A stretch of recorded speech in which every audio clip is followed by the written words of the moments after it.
परम प्रेममय करुणामय श्री श्री ठाकुर जी के चरणों में कोटि कोटि प्रणाम। मैं संजय अपने सभी गुरु भाइयों और गुरु माताओं बहनों को आंतरिक जय गुरु कहता हूँ। इस भावनात्मक कथा या तो फिर उपदेश को अनुकूल ठाकुर से प्रेरित होकर सभी सत्संगी परिवार के लिए लिख रहा हूँ। इस वर्तमान युग में हमें ठाकुर जी के शरण में क्यों और कैसे रहना है वीडियो में बताने जा रहा हूँ। जो भी गुरु भाई हमारे चैनल सबरिया सत्संग अपडेट पर ठाकुर जी के सत्संग सुन रहे हैं, उनसे विनम्र अनुरोध है कि चैनल को सब्सक्राइब करें और इस दिव्य संदेश कथा को अधिक से अधिक लोगों तक पहुंचाने के लिए वीडियो को लाइक कमेंट शेयर करें। मन को शांत करना है तो ठाकुर के चरणों में बैठो। शांति की खोज में अत्याधुनिक शरण आज का युग अत्यंत गतिशील और उलझनों से भरा हुआ है। हर व्यक्ति किसी न किसी दौड़ में शामिल है, कोई सफलता की, कोई पहचान की तो कोई सुख की तलाश में। लेकिन इस भगदौड़ से सबसे ज़्यादा जो चीज़ खो जाती है वह है अंत मन की शांति। हर कोई तनाव, चिंता और अनिश्चितता से जूझ रहा है।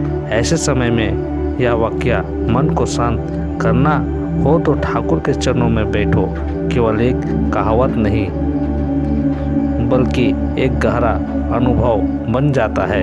यह जीवन की उस दिशा की ओर संकेत करता है जहां आत्मा को सच्चा विश्राम और हृदय को सच्चा संतोष मिलता है।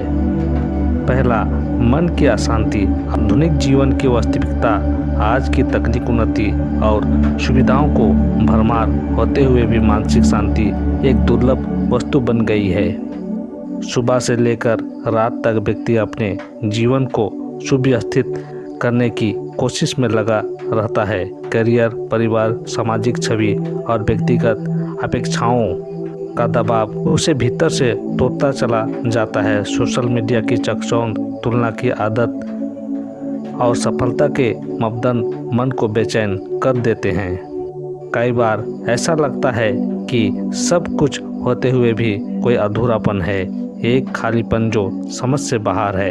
यही मन की अशांति है जो आज के समय की सबसे बड़ी चुनौती बन गई है।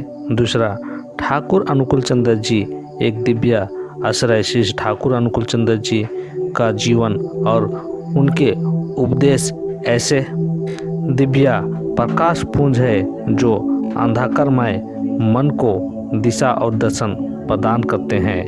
उनका कहना था, शांति की खोज बाहर नहीं भीतर की यात्रा में है।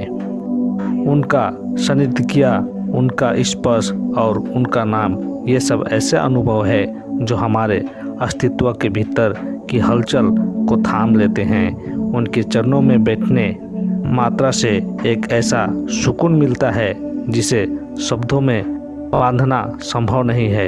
यह अनुभूति आत्मा के स्तर पर होती है जहाँ सब कुछ शांत, स्थिर और दिव्य हो जाता है। भक्तों के अनुभव जहाँ तूफान थम जाते हैं। ऐसे अनेक भक्त हैं जिन्होंने ठाकुर जी के चरणों में बैठकर अपने जीवन की सबसे गहन शांति को महसूस किया है।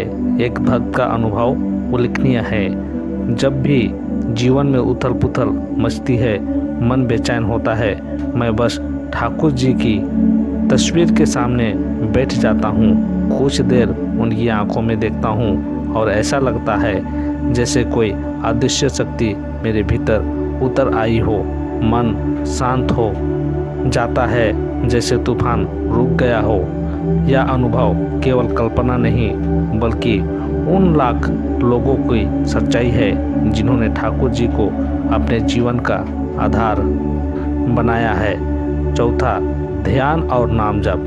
मन की साधना। ठाकुर जी ने बार बार कहा है कि नाम जप और ध्यान ही वे माध्यम है जिनसे मन को स्थिर किया जा सकता है। उन्होंने यह स्पष्ट किया, ठाकुर जी का नाम जप मन को स्थिर करने का सबसे सरल और प्रभावी तरीका है। जब व्यक्ति नियमित रूप से ठाकुर जी के नाम जप करता है तो उसका मन धीरे धीरे बाहर की हलचलों से हटकर भीतर की ओर केंद्रित होने लगता है। यह ध्यान की अवस्था उसे आत्मिक संतुलन की ओर ले जाती है। यही साधना शांति की नींव रखती है। 5वां, सत्संग। शांति की संगति सत्संग यानी सत्य का संग वह पवित्र वातावरण होता है जहाँ व्यक्ति अपने विचारों को शुद्ध करता है, आत्मा को पोषण देता है और समाज के साथ सकारात्मक जुड़ाव महसूस करता है। ठाकुर जी के सत्संगों में भाग लेने से मनुष्य को न केवल अत्याधुनिक ज्ञान प्राप्त होता है बल्कि वह यह भी जानता है कि जीवन को कैसे जीना है। सत्संग में मिलने वाली संगति, मार्गदर्शन और ऊर्जा उसे जीवन की कठिन परिस्थितियों में से भी संतुलित और शांत बनाए रखती है। 6वां, ठाकुर जी के चरण। आध्यात्मिक विश्राम का केंद्र ठाकुर जी के चरणों में बैठना केवल एक क्रिया नहीं बल्कि एक अनुभव है। एक ऐसी स्थिति जहां व्यक्ति अपने समस्त दुख, तनाव और भय को छोड़कर आत्मिक विश्राम का अनुभव करता है। उनके चरण करुणा, स्नेह और दिव्यता के प्रतीक है। वहां बैठकर जब कोई अपनी आंखें बंद करता है और सिर्फ उनका नाम जप करता है तो मन अपने आप स्थिर हो जाता है। यह स्थिरता धीरे धीरे शांति में परिवर्तित हो जाती है। शांति की और पहला कदम जब जीवन में सब कुछ होते हुए भी सुकून ना हो, जब उपलब्धियां भी अधूरी लगे और जब मन बार बार भटकने लगे, तब यह जानना आवश्यक है कि सच्ची शांति बाहर नहीं भीतर है और उसे पाने का मार्ग ठाकुर जी के चरणों से होकर गुजरता है। मन को शांत करना हो तो ठाकुर के चरणों में बैठो। यह वाक्य एक साधारण उपदेश नहीं बल्कि एक दिव्य मार्गदर्शन है जो बताता है कि संसार की हलचल में भी शांति पाई जा सकती है यदि हम सही दिशा में चले। आइए इस शांति की यात्रा की शुरुआत करें, उनके चरणों में बैठकर, उनके नाम जाप करके और सत्संग के माध्यम से आत्मा को जोड़कर। तो गुरु भाइयों, यह वीडियो कैसा लगा आप लोगों को? अगर अच्छा लगा तो कृपया इस चैनल को सपोर्ट करें और जाते जाते सभी गुरु भाइयों को मैं आंतरिक जय गुरु जनाता हूँ। जय गुरु।